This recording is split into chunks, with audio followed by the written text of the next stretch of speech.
And now the book is published and it's online. And there's no way I could include the chip in the paper book. So you'd have to order that from me, go to my websites. But when you have the chip, I'm going to teach you how you use it. I'll be using my desktop computer to do that. I have the chip and I will put it in the slot in the face of the computer, and we'll use Windows search and go find the chip in the directory. And once I click on that, it will give me the contents of the chip. And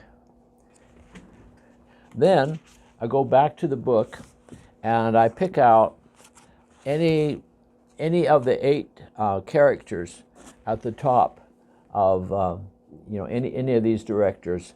Let's look at ES 100 115. It pops up and I can read it. So there you have it. How to get from the book, if you can get the chip from me, and then how you can use it, convenience of a computer to access it. But of course, there's always the good old let the fingers do the walking. Thanks for watching.